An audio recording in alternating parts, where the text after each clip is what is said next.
there virtually for the meeting yesterday. For the meeting with the proposed transfer property and with the Citrus Fair board. He's on the computer. How did that go? Looks like it's working.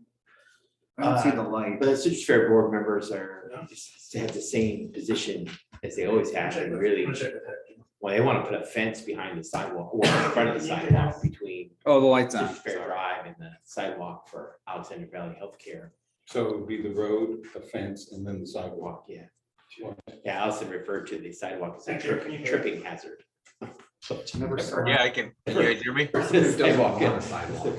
Cut off your nose to spite your face, you know? But they did. Well, thank you. Why don't we go ahead and call this Public Works and Facilities Subcommittee meeting of June 28th, 2022 to order. Let the records reflect that Councilmember Paula, city staff, and myself are present. So calling the meeting to order. Public comment is next. Anyone wishing to address the subcommittee on items that are not on today's agenda may do so. And Michael, I don't see any hands anywhere. No hands are raised online or. So we'll go ahead and close that. And I'm going to take the priority of the chair and move item number 6C up next because we have a presenter here.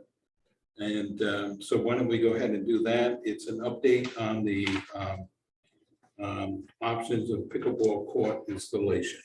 So David, Kevin, or Brad? Well, Hector, I mean, Oh, Hector, I'm sorry. where we are right now is we have a signed contract with Anderson Excavating.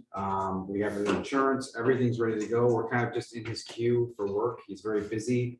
Hector, I know you spoke to him recently. Maybe you can give us an update on what he was telling you. Sure, thank you. Yeah, so I spoke to Anderson Excavating, and he did give us a tentative date. Not an exact date, but he said the middle of July.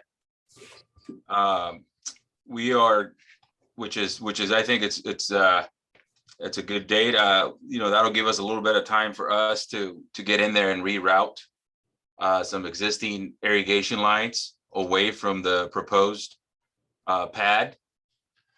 We started looking at irrigation maps yesterday, and it's just going to be time consuming, a couple of days probably worth of work, maybe 3 days, but definitely just at this point pretty much just waiting on Anderson.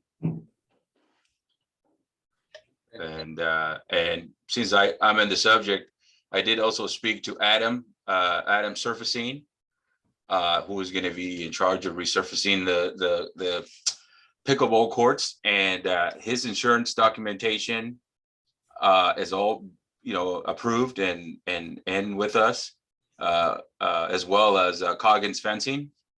All the insurance requirements are in. So right now we're just waiting on Anderson Excavating, and then we can get these project going forward.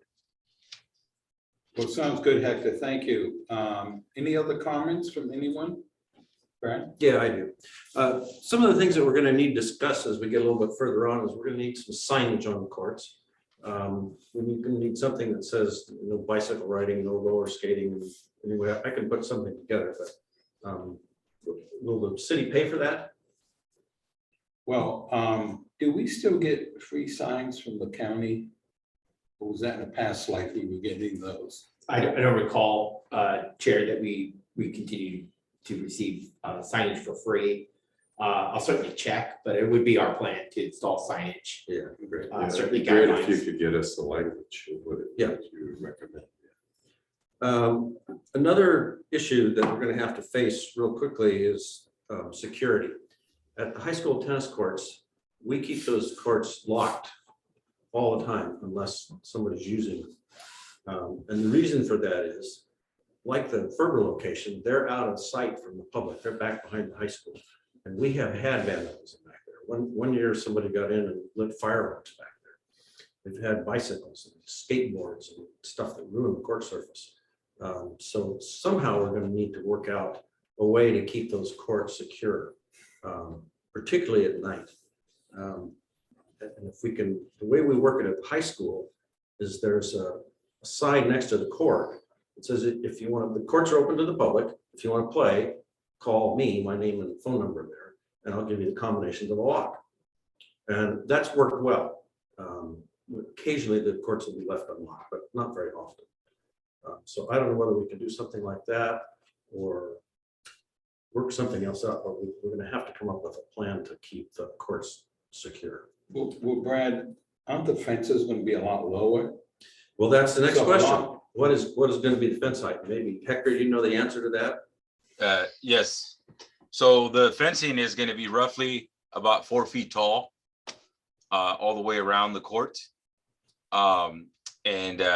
It's gonna have a couple of gates with some ADA accessible paths. And yeah, I agree with the signage. We can get some signage out there.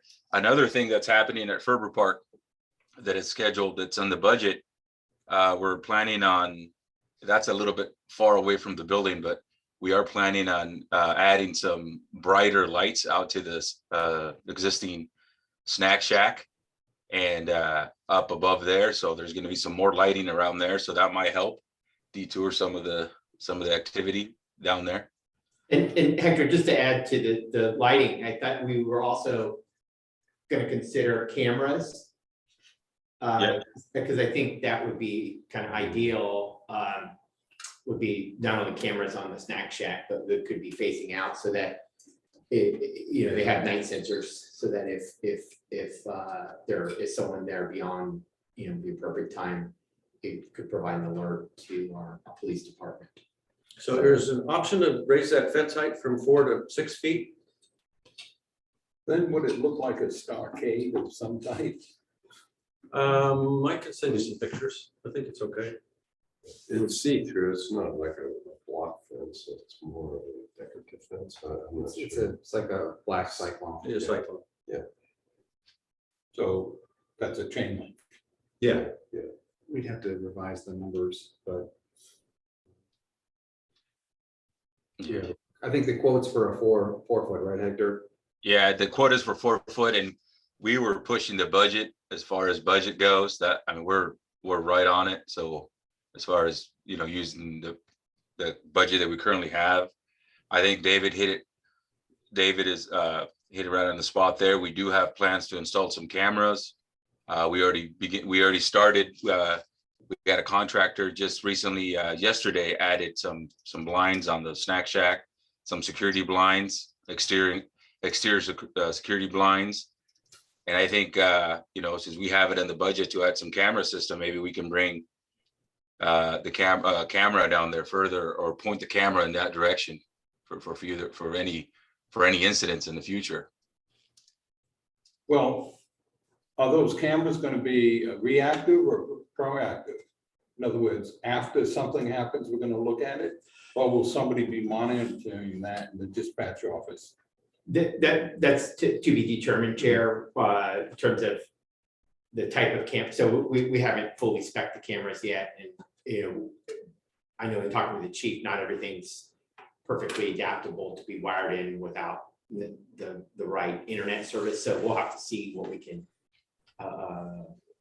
what kind of camera we can adapt there, and whether it'll alert in terms of activity, after hours, or whether it's going to can be monitored full time. I know that there's challenges because they have so many screens and how much screen activity they already have, but that's something we want to look at, because I think ultimately this is something we want to build a system for our other parks. I think even City Park could use it. So whatever that system we come up with, we want it to be scalable, and whether those are all going to be live feeds or not, we're just not sure. How many cameras do we have live now? Well, most of them are focused on the plaza and the police station, the station itself. I could get a report for you on that. Well, I'm fine with the 6 foot fence, I guess. Yeah, I'd like to see us at least spec it, but get a price. To see, Yeah. I mean, if it's it just makes sense. My biggest concern, and we see it all over town, are the skateboards. And getting on the park and start, I see a lot of damage, and then of course, we're gonna be reactive to that.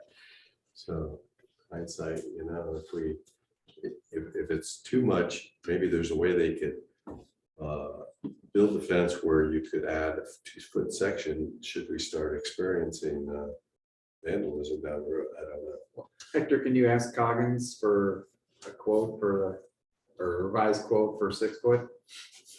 Sure. Yes, absolutely. I can ask him, I can, right after the meeting today, I can send him an email and tell him to meet us on site and then, and see if we can give us a quote for a 6-foot fence, the same type of material, just 6 foot instead of 4 foot.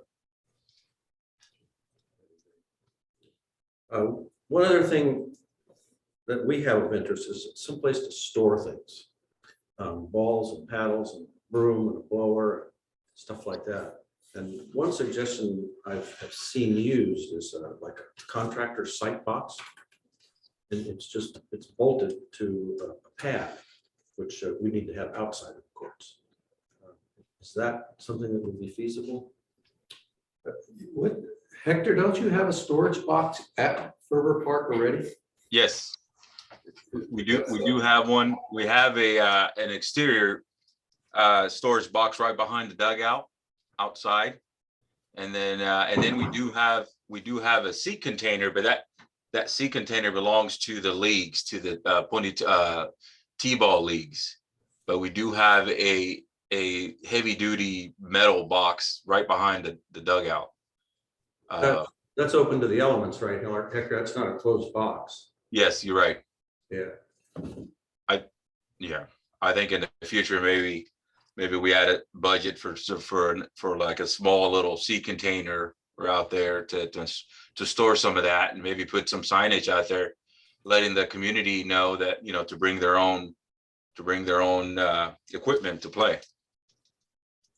Well, Hector, that box that we have now, it's just an open box, 5 sides, or I should say 4 sides in the bottom. Yes, it's an open box. Can we throw a top on it? Well, the box was actually, we can do that.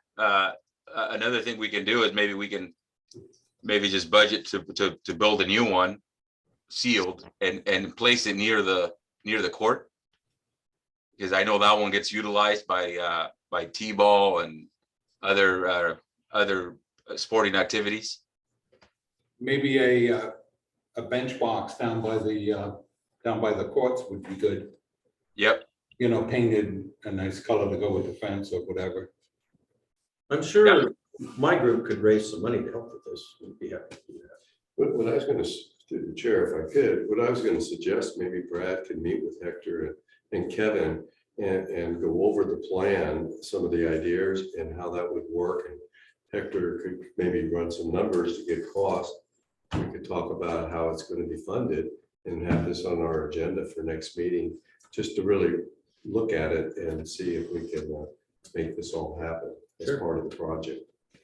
Sounds great. Good ideas. And I like the idea, Hector, of at least having the wiring in place, if not the camera, but having the ability to put a camera closer. Yes. I think it's a long shot from the snack shack out to the pickleball court. So at least if you have the conduit in place to add a camera, even if it's not installed initially, but it's there if we need to add one.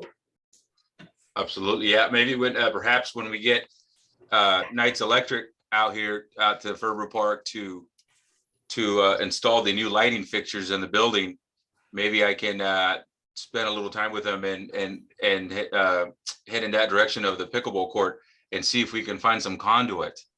Because I know at one point they brought some conduit, some power out to down there in that direction to possibly install an information center or a scoreboard.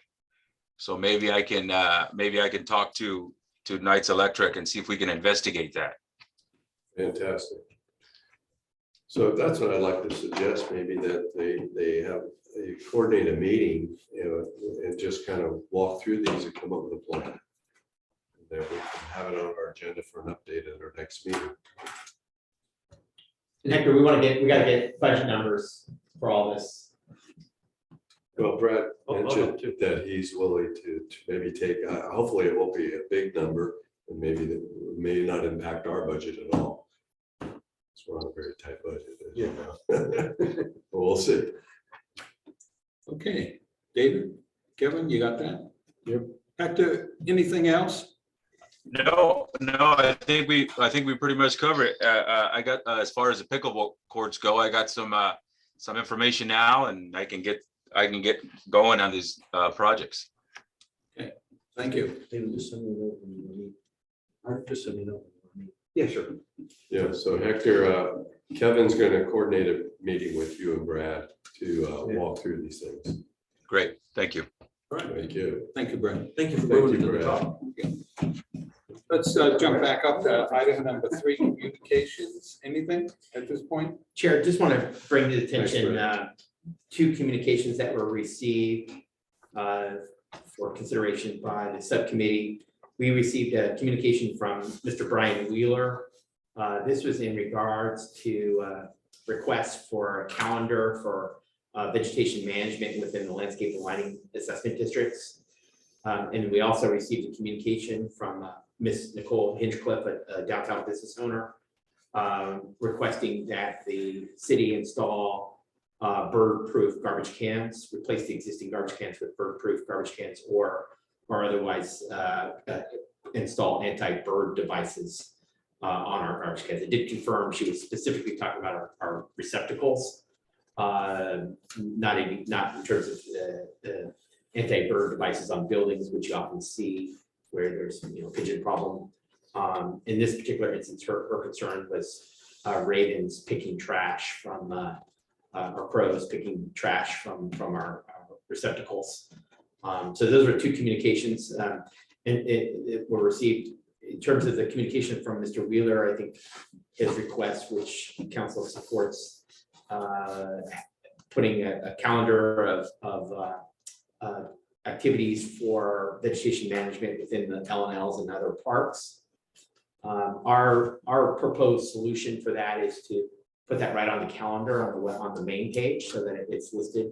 You can pull up cloverdale.net and it'll show when it'll identify the dates when mowing or other activities are proposed. And that'd be kind of temporary. We actually with the city clerk's help, we're building a whole set of pages dedicated to parks, which I think will be really nice. Part of starting to enhance our marketing of our tremendous assets in our community, is actually then having a page that's dedicated to park activities so that someone can go to that page. But in the interim, it's really easy to put calendar activities right on the homepage, and I think that gives everybody pretty quick access to see if activities are scheduled, at least a week out. So that was kind of what we were proposing as a solution. I think it's a good one until we get the park page fully constructed, which is it's under construction. I think it'll be we'll do the big reveal maybe at the next meeting, Mike, and then with Nicole, she did provide a sample can that she'd like to see. In this particular instance, they're kind of a receptacle that you often see at wilderness type parks with a latching lid, and they tend to be heavy duty. So it would definitely minimize intrusion from birds and probably a whole bunch of other vermin. But my only concern with it, which we need to look at more closely, is accessibility, because of they tend to be kind of heavy, and whenever you have handles, you have to be cognizant of the accessibility requirements. But kind of ancillary or related to this, one of the problems I see with our garbage cans now is they've got dome lids, they've got the entry holes for the trash. But I think what happens is folks don't put the trash in the can, they put it kind of on top. And that in itself kind of is attracted to the birds. Because if it was actually put into the can, it's pretty hard to get it, even for a bird or a person to get in there. So I think that's maybe part of the issue. And then, other than maybe her business, like in close proximity to where there's a lot of activity, most of the cans I just have not personally witnessed, crows or birds on. It's just those ones where I think trash is being put on top. It's an attractive nuisance. And the solution to that maybe is education outreach or changing the lid type without necessarily changing the can in a way that still supports folks putting their stuff in there, but not putting it on top. So there's not a lot of easy solutions, but those are two communications I just want to bring to attention. With the chair, if I could, just going back to the trash. It's important. I mean, I've seen the crows literally, but usually it's when the can's almost full. That's the key. If it's empty and it drops down, but I see them get on there and there's 2 or 3 of them. And I watch them pull those bags out. It's amazing. And if you want to watch them, just go down to McDonald's because they're just all over the ground out there and the guys are constantly picking up. But these big crows, and they're huge, and they pull those bags right out and drop them, and then they go and tear the bag. So I think where it's happening is when they get only 3/4 full or higher, that's when they're able to grab those. But you're right, if it's low, like probably more so on the weekends when you're going to see that, as because the staff empties on Friday and then Monday, but Saturday, Sunday they tend to add up. And that's when I think a lot of that's going to be happening. Well, I think, I'm sorry, No, I'm done. Thank you. well, I think particularly at her location, but Hector, let me ask you, have you seen a lot of that? And you can tell when you come up to a trash can, when it's sprinkled all over the sidewalk and the gutters that, a bird or something's been in there. Do you see a lot of that? Yeah, well, but for some reason, around this time, what I've noticed in the last 14 years, for some reason, just around this time, those crows are pretty active downtown.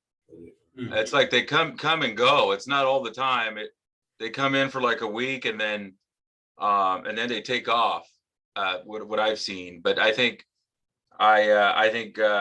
just keeping those cans empty on a regular basis could really do the trick there. And instead of, that's what I think. Just keeping them empty twice a week and making sure that every time you empty the cans, even if they're halfway, they need to be emptied instead of leaving just a little bit and then by the weekend it's full.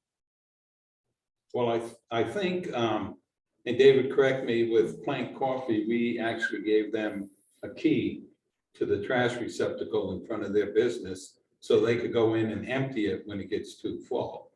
We could do that with Nicole and let her know that, we appreciate her assistance. But then we could also see about getting those mover doors on the top of a trash can that flip down so people can push their trash in. Might work just as well. But to see those humongous trash cans like you see at state parks, I'm not so sure I'd like that on the boulevard. There must be another solution. So, Hector, you know what I mean with those trash cans? Yeah. Well, I don't know if you can see my hand, Josh, but you push down on them and 2 doors flip inside. So There are different makes that have different top enclosures. Some have, like you mentioned, that opened up this way, Right. or they have ones that they still have the lid kind of comes up and they have doors. On the that sides. push something in, yeah, and then that tends to be preventative for vermin. And that may be something where you can use the existing can and just retrofit the top. Retrofit it. right. Yeah. And you may not have to do all of them. It may be just during those types of businesses that have a lot of activity in food. food related activity. And they know, like I mentioned, McDonald's, I'm sure Pick's, I'm sure anywhere where there's a lot of food where people don't finish fries and different things and they go into the trash. They know, they're there. There's a lot of. Well, maybe we can do some more research on some alternatives, bring that back, see if maybe if there's an opportunity, do a test project or test pilot where we just try one or two cans, maybe the ones that are in front of their business. To your point, Chair, I think, it's a private business who benefits a lot from a public garbage can, and if there's an opportunity to have their crews service it to help, that certainly adds to the attractiveness of their business, and it can help reduce the impact of birds and other vermin. Especially on a Saturday and Sunday when the city staff's off, so that would be helpful, yeah. And if you think of it, Plank and Pick's both have outdoor seating where people usually get up and take their trash to the trash can. You look at somebody like Mo's Deli, they come out and bust the table for you. So those trash cans aren't getting filled as bad. So, yeah, I think if we give them a key and say, here you go. Okay, anything else on that, David, communications? I think that's it, Chair. Okay. Next is the approval of minutes of May 24th. Yeah, Mr. Chair, I did review the minutes and I'll move the approval. Okay, any objections? Note that they've been approved. New items for discussion, Cloverdale status update on waste. Well, David, let me ask you this. We have a hard time of 3 o'clock. So of the 4 new items that are on the new items for discussion, you want to take them out of order, or how do you want to handle that? If it's okay with you, Chair, go ahead and start with item 5A. I do have attending today via Zoom, Alexander Solard and Garth Schultz, both from R3 Consulting Group. They're our consultants. And if it's okay with you, I'll just jump right in. It sounds great. Okay. So really, this is an update. What's included in the subcommittee packet is an update. We called it a status update on solid waste matters. Really wanted to provide a brief overview of the work that R3 has been performing on our behalf as a solid waste consultant. The background for their work is that Recology submitted for a special rate request change, and there's multiple factors that are involved in that rate change, some of which are related to the state legislation SB 1383, and that's spelled out in the updated in the memo that's providing an update. So there are really 2 pieces that we'd like to bring forward to council. One is the SB 1383 amendment to the franchise agreement, and it basically ensures that we have the enforcement mechanism in our franchise agreement to provide the services that are required by SB 1383.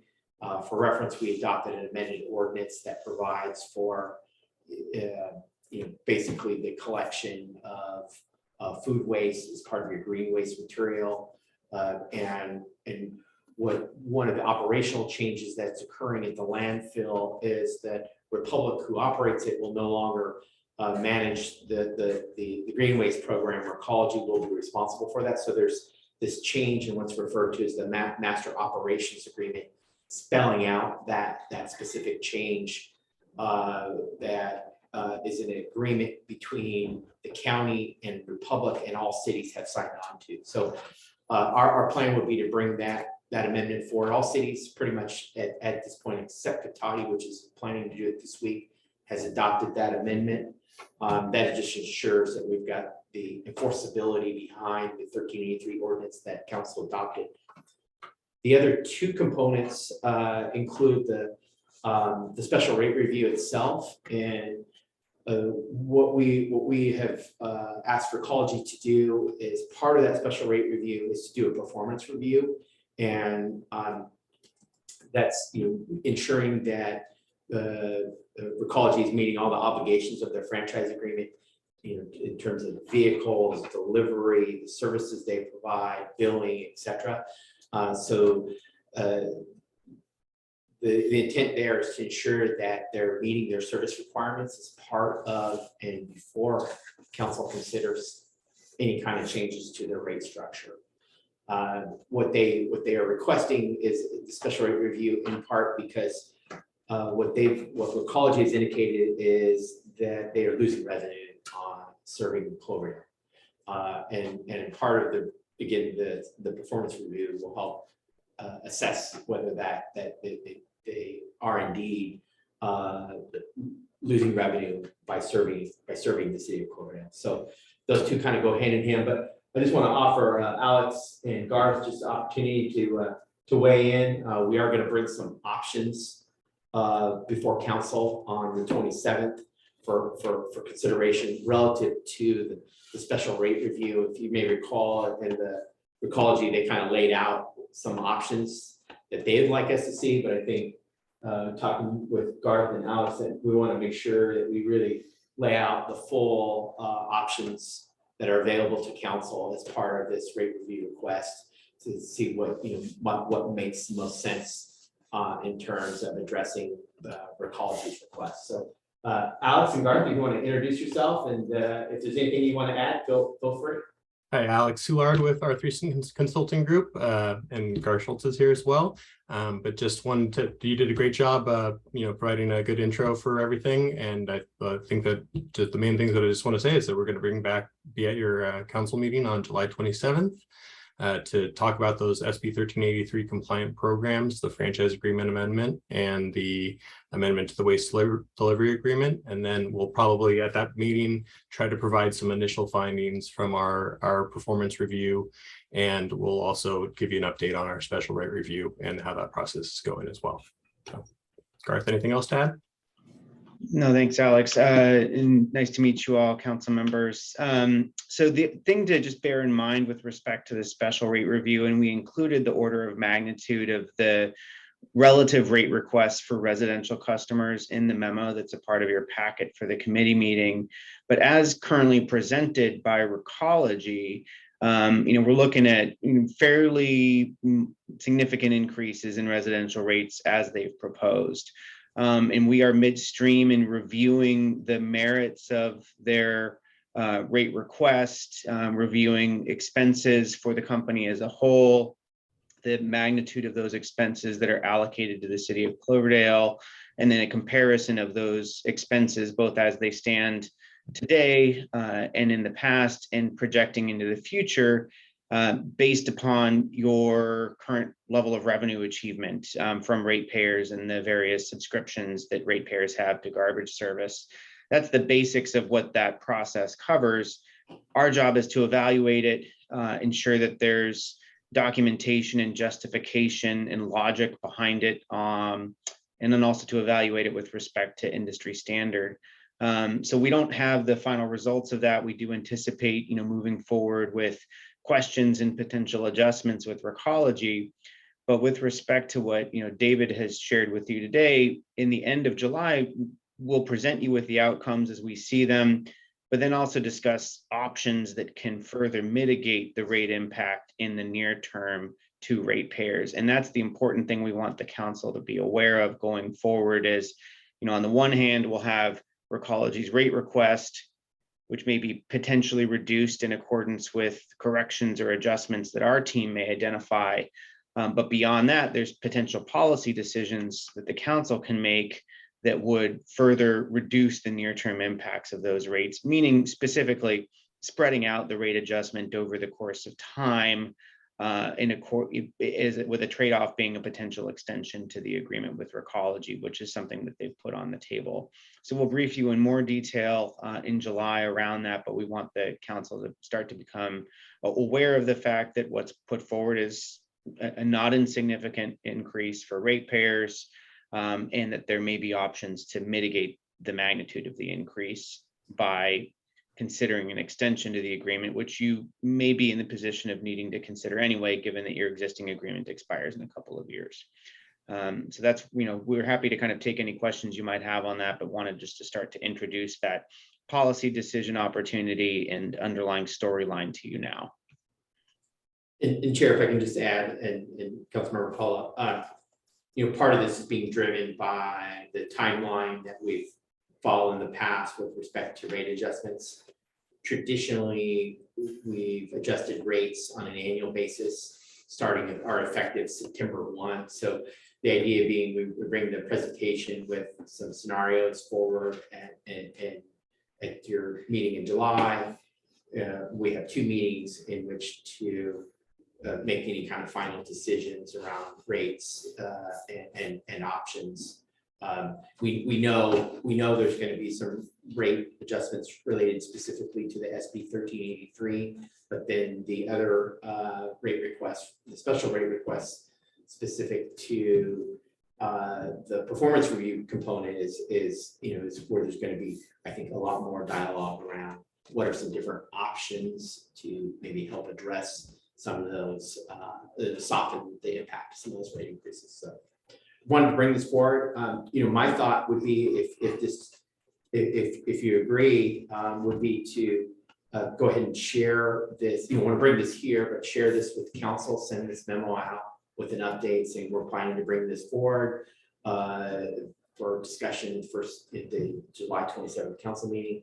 And then this kind of serves as a primer for that review process. And then of course, in between now and then, we'll be continuing to work with Alice and Garth on options that we ultimately are going to be presenting to council for consideration. Anything, Councilman? Well, just one comment. I'd be interested in knowing why, at the end of the day, they're losing money on Cloverdale and how that impacts the other cities. I mean, is it just Cloverdale they're allegedly losing money in general services, or is it throughout the process throughout all the cities? And which generate that loss? And I know you'll be talking about that. Yeah, and I can tell you, you're not alone in this. And most of this is rooted in the legacy of these agreements originating with the Ratto Group. So the Ratto Group's, rate adjustment approach over the course of, a decade or more was often not in accordance with the cost of keeping up with business. And so we see, large shifts in rate revenues to make up for those prior losses in virtually every agreement that's been picked up by Recology as a part of the purchase of those assets, including the infrastructure assets, but also the franchise agreement assets dating back to that 2017 transition to Recology. So what we do know, both prior to Recology taking over and since Recology taking over, that by and large, this suite of arrangements and agreements doesn't keep up with the cost of doing business. And we have documentation from prior reviews that kind of show how that came to be, but you're not alone. It's not isolated to Cloverdale, and overall Recology's entire drive here has been to get these agreements to cover operating costs, maintenance, and a reasonable operating margin. Thank you.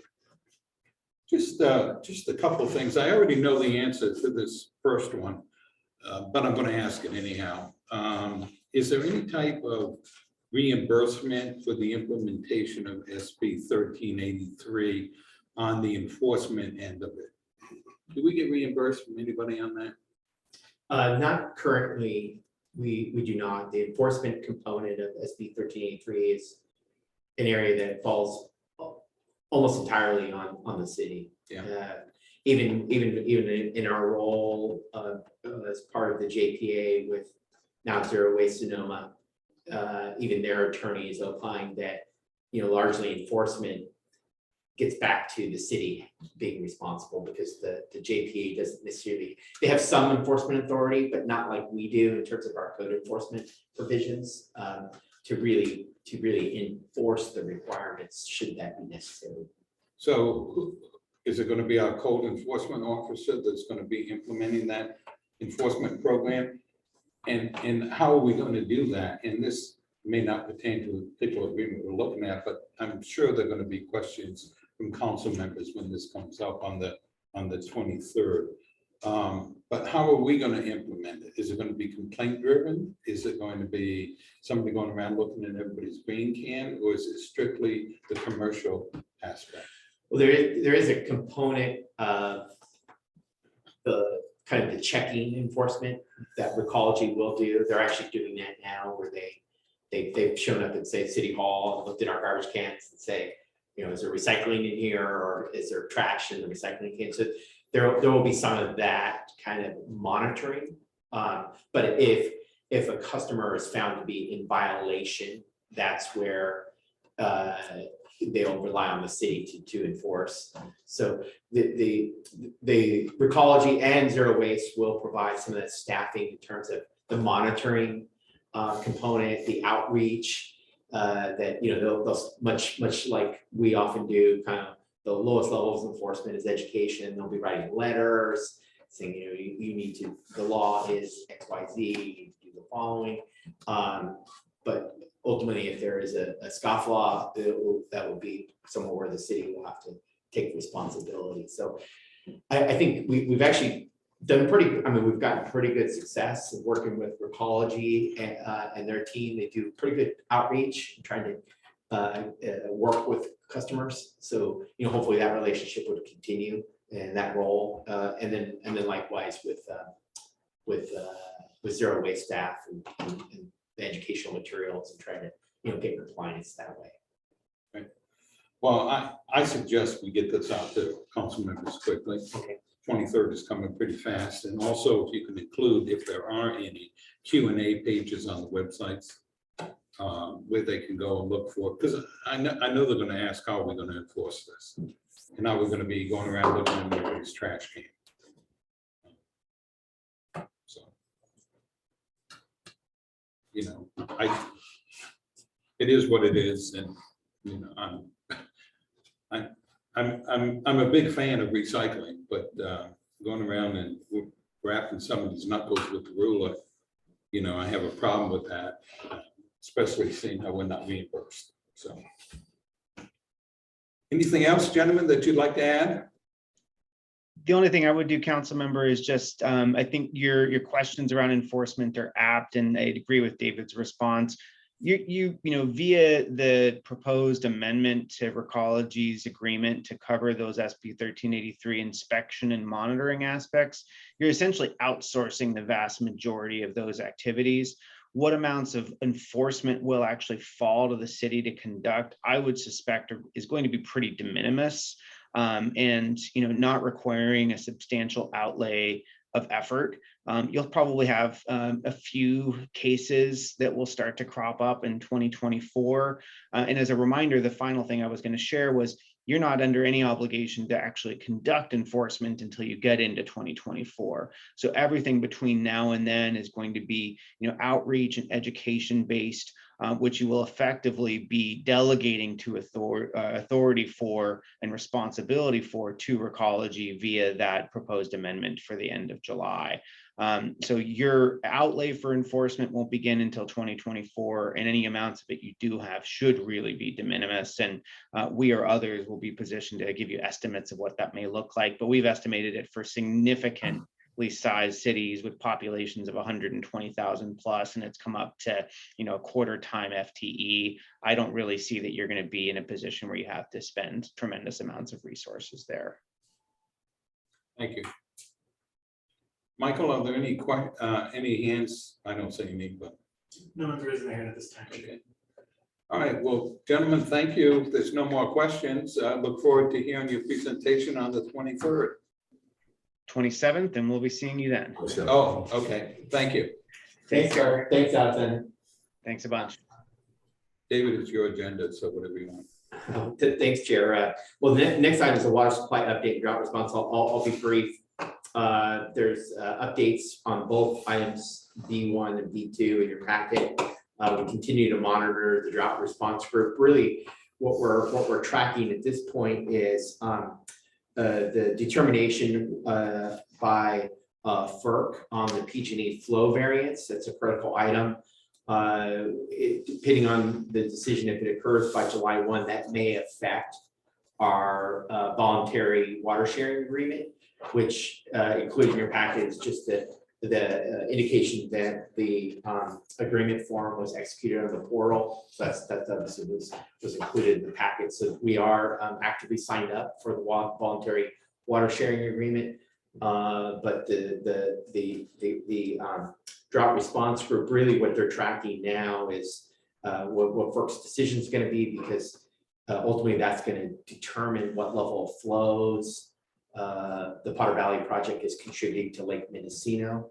And if they kind of, under the worst case scenario, if that's the option they opt for, there's a likelihood that the State Water Resource Control Board will trigger us back to the health and safety requirements of the curtailment order, rather than being under the voluntary water sharing agreement, because their analysis suggests there won't be adequate water under the ship to continue with the sharing agreement. So right now we're kind of wait and see to see what FERC's decision is. Hopefully our federal legislators are making the case for why we need to have a little bit more on the flow side to Lake Mendocino. But that will be a critical decision point for us to monitor.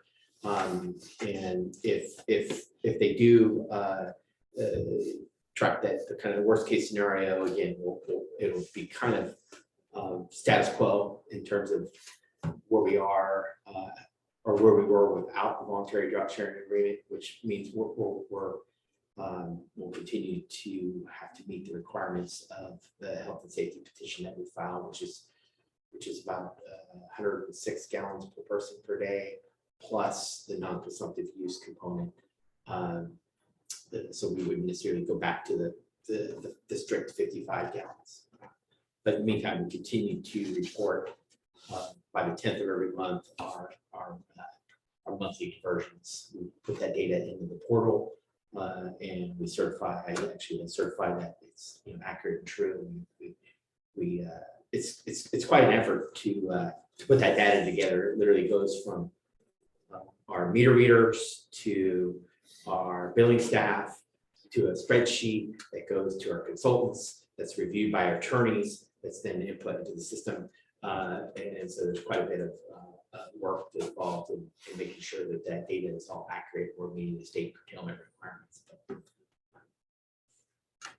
Probably at next meeting, I'll have more to report where we stand with this. And then no reimbursement on that. There is no reimbursement. Our ratepayers are paying for that. Yeah. Councilmember Paula, any questions on that or? No. Just new day, the same story. Yeah. No water. David, what's next? Well, just Update on- a brief status update on the water rate presentation.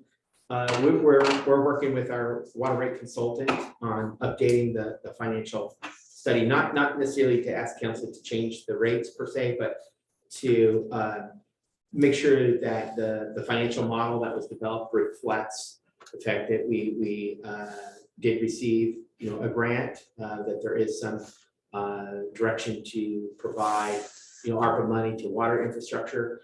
And so part of what's happening with this DWR grant is we're accelerating some of the CIP projects, because some of the drought projects were kind of out in time, and so we're having to accelerate those, and the grant doesn't fully cover the full cost of all those projects. Some they do, but not all. So we're really kind of relooking at the rates, and we're also analyzing the revenue loss that occurred because of a pretty significant curtailment that our customers did a good job of conserving, so that we're prepared to present that to council at your meeting. Again, that'll be on the 27th. So you'll kind of see water rates and garbage rates on the same meeting. That's going to be. Let me ask you on this rate. Do we have a rate already approved coming up? The rate increase? You do. When is that supposed to kick in? So technically it would take effect July 1. Okay. But it wouldn't be billed until, because we will read meters at the end of July, which would then be on the August bills for July. So if, for instance, let's say council said, we really want to reduce the rates, for example, can't raise them more than the maximum, but you can reduce them. We'd have to work quickly, but we could make those adjustments. It seems like it's getting close to the 27th of July, and it's an automatic already approved. Trying to get, because the questions surround the amount of the increase versus the grant funding and how that impacts it, and the ARPA money. And so I'm glad we have a consultant. We're looking at the big picture, but I'm just concerned. I'd like to get that presentation before the rates kind of go up, so we can actually make an at least inform the community as to why that number, whatever number it's settled on, is needed. Gotcha. Operational. Yeah, I mean, when council adopted the 5-year rate study, that basically put into place the rate structure that was needed to fund, the water enterprise for that 5-year period of time. And address the CIP. Exactly. Yeah, and that's where the questions I'm getting is, what, we just got this grant and we got, and all this, and so we really may not need that much of an increase. And again, I don't know the answer. I don't think any of us really know how that all fits. So we're gonna take a look at that, but it'd be nice to kind of see it before the rate increase goes in. Into place. Well, that's our goal, would be to at least bring the presentation forward that shows what the impact of this revenue is on the water enterprise rate, the financial model, so that council can at least be informed as to what the impact of those revenues are. And if there's some decision point that you want to make based on that, and And I think it's important if it's doable, if you could keep it kind of where operational and CIP kind of dual parallel path, but how the rates that we're approving, whatever that number is, where the money's going to go, operations, CIP, into a fund to make capital improvements. So it kind of shows how the grant money is being used, the ARPA money, and then why we still need to have X numbers go in to finish whatever. I mean, that makes sense. Yeah, no, it makes sense. It kind of shows a picture, because if it goes into the same pot, it's like, how are we doing that? Where's the money really going? That's the question I'm hearing, and I can't answer that. Any of us really can. The analysis will show that, though. Yeah, I mean, this would be, I'll have to talk to our rate consultants, because it's not something we've established as a separate, capital fund within the water enterprise. So I think that's what maybe you're thinking is, what does that capital fund budget look like? And right now it's the capital funds sit in the fund balance. And so now, not to say that, when we look at it, whatever the dollar amount is, we have in mind what projects we are going to fund and what impact that will have. We'll be able to show that. It's, I'll ask our rate consultants, there's a way to kind of allocate that fund balance into different categories. So you have operations, which is the ongoing, versus the capital. Yeah, I would think that would be important to have that. I know we do that in the general fund. I mean, we have restricted funds for equipment, set asides, and different things. I would hope, in the enterprise funds, we should also have money, so we know this money's earmarked for that project. This money's earmarked to replace that tank. This money's operation. I mean, somehow, if it's all consolidated, it's kind of like a flip of a coin where it's going based on what new need arises. So I don't know your thoughts, but I really think it's important. So if I'm hearing you correctly, David, when the CIP sheet comes back to us, it will have some items that we are doing now with the ARPA money, and then it'll have it with the grant money as well. And I guess the thing that concerns me about the grant money, Joe, in us reducing rates at this point, is that's reimbursement based on performance. And yes, we have the opportunity to get $3 million to help our infrastructure. But unless we do it in a timely manner, we're not going to get it. And then I'd hate to see us have a shortfall from our ratepayers that we don't have a backup plan. So just off the top of my head, the rates are already approved, they're already in there. We took a lot of criticism when we increased the rates that we never kept up. We fell behind. We were too nice in the past. And I'd hate to go back and give the ratepayers lower those rates and then have to turn around in 2 years or 3 years and raise them again. So that's just my quick opinion. But I just want to make sure that when we do those, when we do the CIP, we have a list of corresponding funding where it's coming from. I think that's important as well. Yeah, well, we definitely know that with the grant or the DWR grant, because it's very specific Yes. to the projects, and some of those projects were to be carried out within the 5-year rate study horizon. So they weren't funded with rates at all. They were, so that's why by funding this grant money doesn't offset rates. You could take that project off the table, you could take the revenue off the table, and rates are all gonna be the same. But we're gonna do our best to, we haven't broken down that level before where we were like the general fund. Well, even the general fund, we don't break down at project level, we have restricted funds, but we'll have to see, maybe this is a. There's money set aside for different things. Right. So I just have to kind of throw in some comments. I respectfully disagree with some of your comments on that. Because first of all, I think transparency is important. I think people, just to collect money because, well, we approved it, therefore we're going to put it in the fund. I don't think that's the right approach. I really think we need to have a legitimate need operationally for those funds. And I think we should be able to explain it. I'm not suggesting at any time we reduce it. I'm just saying we need to show it and explain it. And if we can reduce it because we don't need it, then certainly we should have that conversation as well. So I don't know, but the questions I've received, and I think you've gotten a few of those emails as well, show me.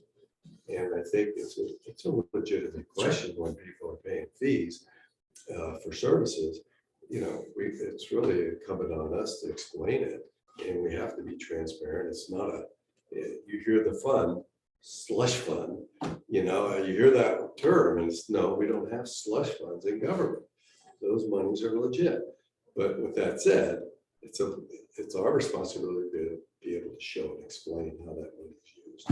And so that's where I'm at. Sure. I really think that's important. And yeah, kind of two pieces. One is I think we're gonna, under the mayor and the finance admin and police wants to do, start kind of a deep dive on the budget, and one of which is the water rates, which we'll present to council, but to actually kind of start looking, at some of the operational expenses, some of the other things, so to get a better perspective on some of those. So that's definitely will provide for that opportunity to be more transparent around, if members of the community want to listen in, or it'll be on YouTube. They'll have that opportunity, and maybe more importantly to weigh in and offer their perspective on things. Because what we hear is do more, and of course what that means to us is budget more, but there's always constraints on the revenue side. And the other piece with the water rates is we went through that whole process, and we had mapped out what we saw was an ideal situation of capital improvements, and the community said that's too much. Even though from an operational perspective, we would say, well, we really think we need to do these things. We pushed them out. We deferred some of those improvements, which some of those are things that they're brought back from this drought stuff. That is well, now we're bringing them back in. So now it's how are we paying for it? And so that's what we'll present it. Because I think we were very fortunate we got the $3 million+ grant. And that's going to take a lot of the things that were in the capital improvement plan off the table for now. That doesn't mean in 10 years, we may need to revisit meters again. We should be planning for that. So that's why I say set aside, knowing that they may have a 10-year lifespan. We need $3 million in the pot to replace them in 10 or 12 or 15 years. We should start today putting X dollars each year, each month into that fund. So in 15 years, if we don't get the grant, we have the fund to get it. And I know there's tanks we need replacement, and those should be laid out. We should have funding going each year, so we amortize out. If there's a $2 million tank that we know we need it in 5 years, we need to start setting money aside today to have that money in place, or a good piece of it in place in 5 years. And we went through that exercise with a lot of the capital equipment in the general fund. So I think that's really important. So I also want to just take a minute on the grant, because you made a comment, if we don't get it done, or we need to get it done. We don't want to lose that $3 million. So I'm hopeful that we're moving expeditiously to make our orders and equipment to get that moving. We need to get this. Don't want to lose it. So. Right. And on that, just to kind of dovetail to item 6A, update on the DWR grant. Both Vanessa and I have been coordinating with the engineer with the Department of Water Resources on the grant agreement. They're very prescriptive in terms of the project elements. And both Vanessa and I, we were in a conference call this week with Darren, where we're outlining what they want. They want a lot of detail on each of the projects that we're carrying out. So Vanessa did send a revised draft of the agreement back today. So they just maybe start from scratch. They sent us a draft agreement for our review. We did a legal review of it, and then we sent it back. And they said they want a detailed description of each of the 4 projects. So we went through each of the 4 projects. They want deliverables, schedule, budget, a host of other things that we built into the agreement. And so we sent that back. The deadline was today, so we sent that back today. So our intent, and we already got some feedback that there's a couple of pieces of additional detail that they would like to see in the agreement. So we haven't quite got to the point yet where we're signed on the dotted line, but we're working on it, and it's been an interactive, but very. I wouldn't say they are being slow by any means. They're responding quickly, and their intent is to get us underway, get us under contract, and move forward. But with that said, there's just a lot of detail that they really want to see in those agreements. So, my biggest concern is once we get to a point to place an order that we're 6 months out or 8 months out to get it, and then getting labor to come in and under contract. Right. So it's really it's a tight market out there. So that timeline, certainly we'll track that, and I guess we can apply for extensions if it's beyond our control. But keep it moving. yeah, our hope is some of the projects like with SCADA, it's really about the procurement process and competitive bidding. So that's the piece we're going to be figuring out how we approach it.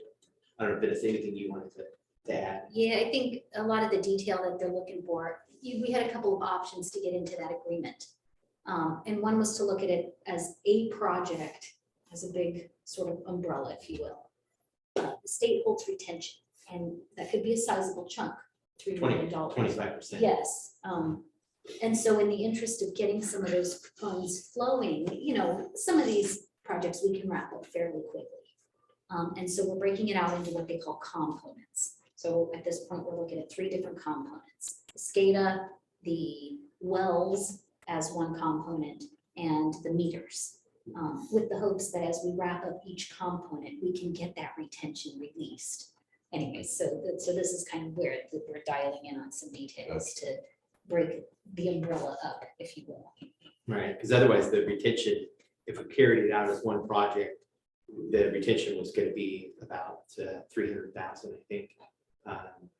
And so that would mean we're cash flowing that. Yeah. That's a pretty significant sum. It is. Now, we're still gonna cash flow it, but hopefully that retention now broken out into various pieces is gonna be less. So if we can get those done, we're gonna be able to close that out and get that cash back into our fund balance. And that, you know, not to dwell on this, but that's part of the challenge of with the financial model is trying to figure out when is that cash gonna get back, you know, when are we spending it, and then when are we gonna get back in the fund balance? And it's a little tricky, but we're gonna do our best to, you know, estimate timeframes for you know, when we know, because we have those in the budget, but you know, when for the purposes of the financial study rate model, you know, when are we gonna spend that money, and when is it gonna return by way of reimbursement? Michael, are there any hands anywhere? And I want Darren and Hector to weigh in on this if they'd like. I see they're still with us. There are no hands from the public. Hector is available and just promoted to Darren. Okay. And just as a time check, it is 2:41, so we have about 19 minutes. Thank you. I just got promoted to panelist. I just second everything Vanessa and David have said. We've been working real diligently to get the details needed to keep this moving along in a timely fashion. And you know, excited to begin some well-needed projects in the water department. And you know, happy to be a part of accomplishing these tasks for our community. Okay, thank Thank you. you, Darren. Anything else? Okay. David, I guess the next item is safety on Cloverdale Boulevard and Hillsborough Avenue. Yeah, so just a quick update. We had the complete street safety assessment that was really focused on First Street, Crocker Bridge, and Austin and Citrus Fair. But as part of that conversation, we did bring up the issue of pedestrian safety at the Healdsburg / the South Cloverdale Boulevard intersection, which we know we've discussed. We have a meeting on Thursday with a traffic consultant who's identified conceptually a proposed solution. I think it's in alignment, I think, with what Councilmember Paula has suggested that would necessitate some additional improvements at that intersection, particularly on South Cloverdale Boulevard, but that would help address pedestrian safety. So what I'm hoping to do is to get a scope of work and be able to bring that back to the subcommittee for review. And then if you support the approach, we'll bring it to council, because I'm pretty sure it's going to be over my approval authority, but want to get your input on that. Great. So we have a meeting on Thursday with the traffic consulting firms, Fair and Pierce. And anyways, what they showed conceptually, I think could work there with some modifications to some of the existing improvements. Make a tremendous difference. Great. That's good news. Thank you. Anything from the public, Michael? No? Nobody raised their hand at this time. Okay. Before we jump into the list of standing items, do we want to talk about future locations for this meeting? Yeah, Chair, I was gonna, with your approval and Councilmember Paula's approval, I think we can transition back to City Hall. You know, we made the transition here when in part because it's a little bit larger space to support our subcommittee meetings. But given the attendance at these meetings tend to be light, I think we could probably accommodate holding these subcommittees meetings at City Hall. But that's take your direction on whether you'd like to do that. I support that. Yeah, I'm fine with that also. And we always have the option, we know if a hide item hits the agenda, we can move it back here or where it's back, so. Yeah, with the technology improvements now, it's gonna make it a lot easier on our city clerk. Okay, so I'm fine with that. Okay. Before we get into the standing items, was there anything from the last council meeting that was put on the back of Public Works to discuss? I can't remember. I know there was a couple things that. I don't have my agenda with me from council meeting, but I think most of those items were for What's happening? finance. Finance, admin, and police. The presentation on waterways, that was one that was going to come directly back to council. Yeah.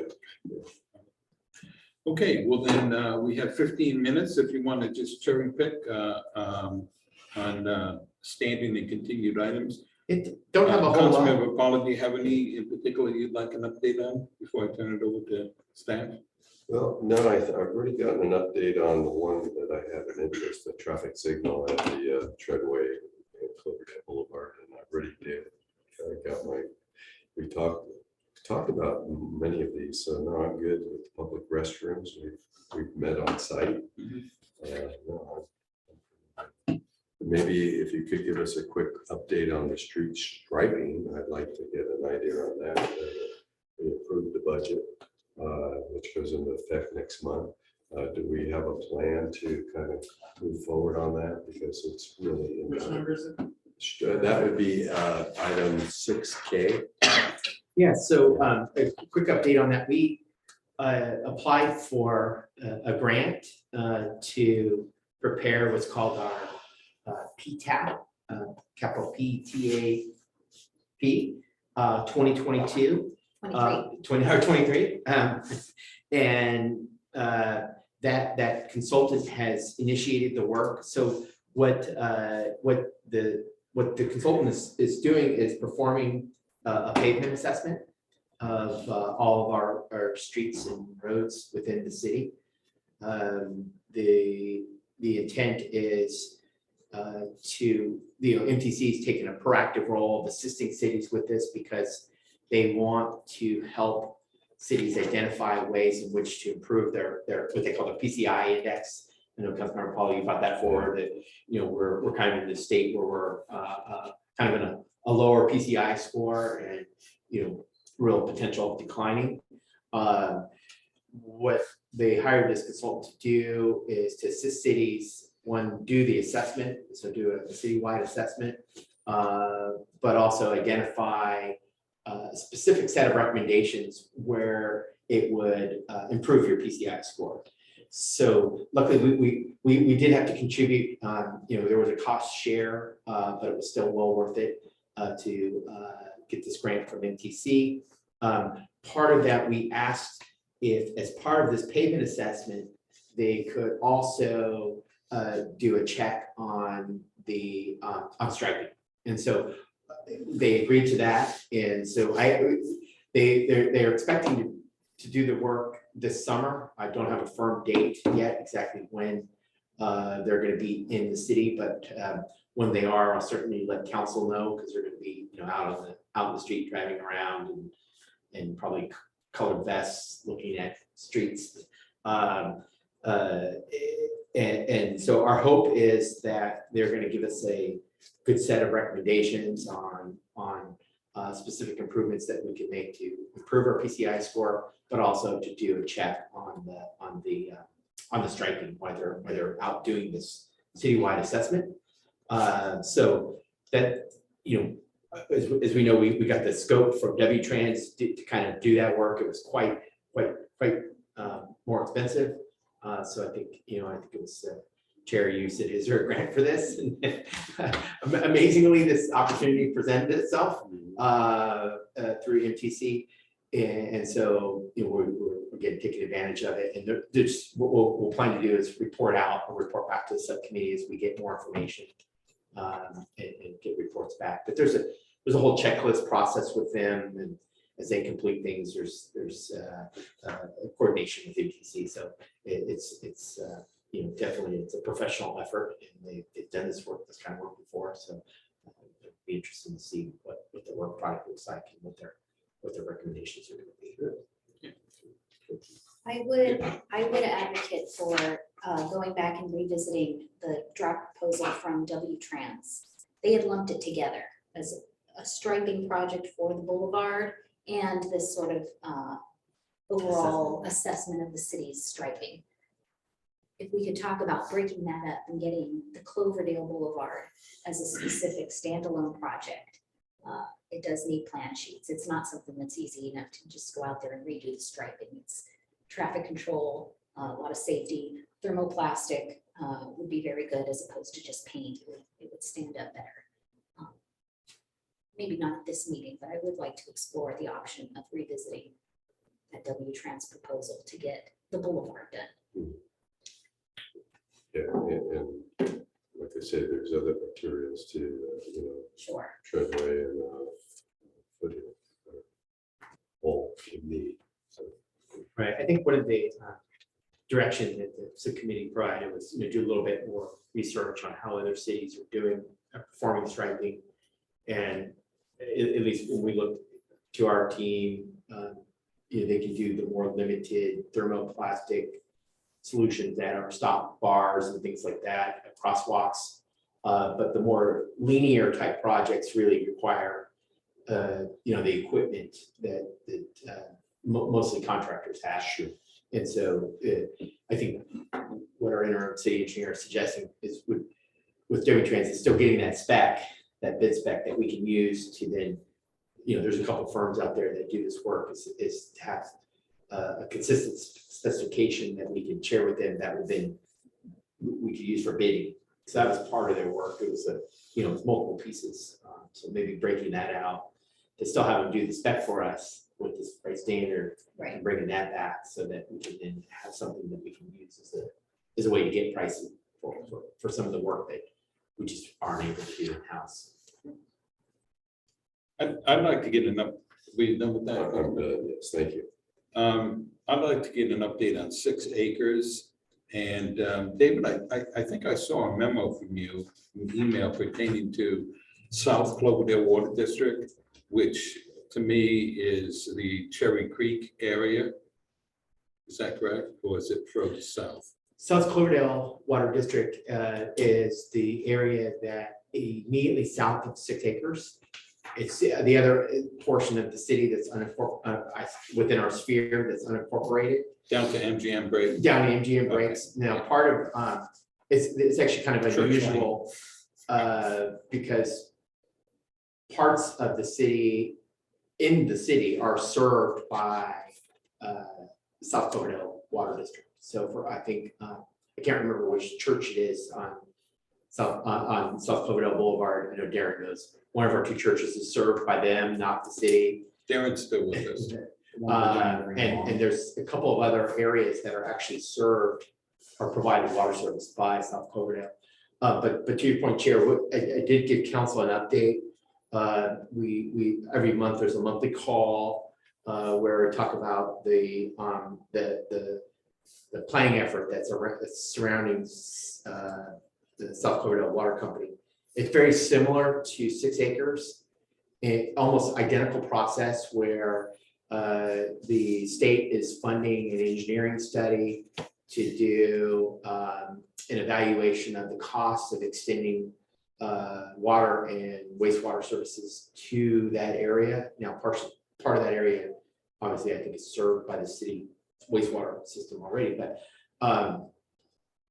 so their trajectory is very similar to 6 acres in that they want to be positioning themselves to be able to get the same kind of funding that 6 acres has gotten to actually do the infrastructure work that would be necessary to enable them to annex. So what they're asking for, and they have a strong advocate for, is a pre-annexation agreement, similar to what 6 acres did. Council approved a pre-annexation agreement. 6 acres is likewise a pre-annexation agreement that would provide for the terms and conditions under which the city would agree to annex the property.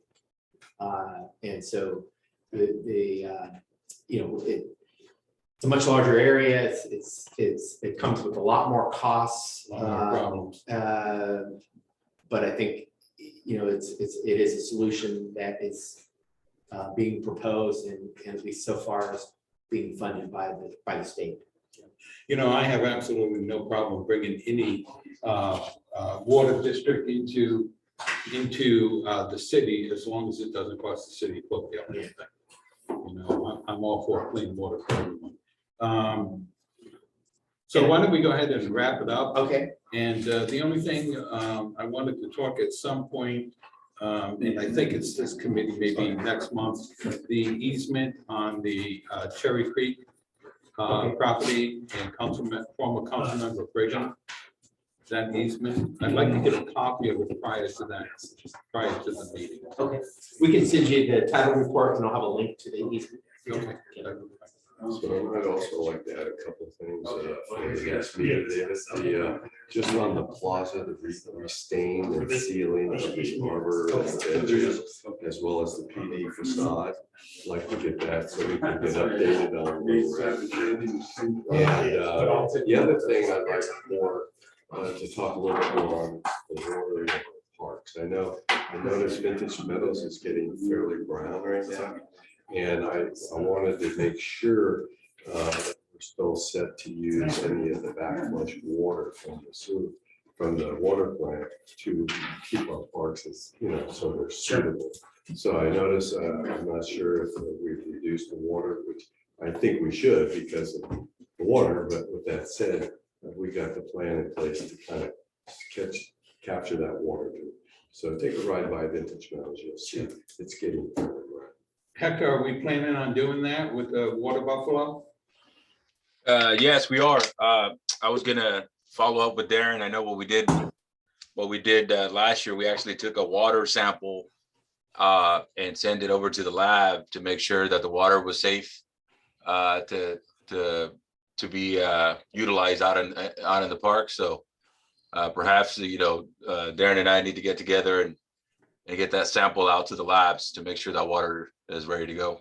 Thank you. I just think that's important because they're starting to get fairly brown, and I think we want to, you know, get ahead of that before it really does some damage to the earth. Thank you, Darren. Thank you, Hector. We're going to go ahead and adjourn our meeting. You have future agenda items that you're going to put on there, the ones that we just mentioned. Yeah. Okay. And Well, shall I thank you, talk to everybody. Kevin about that Cherry Creek project? In that easement? Yeah, we're happy and we can get you the most current title report. Vanessa's also a good resource because she reviewed the, Well, I noticed the back gate is locked. okay. I mean, I don't know if I drove through there the other day because it was open, and if you don't make a sharp left-hand turn, you're in Mary Ann's living room. I mean, so it's very tight.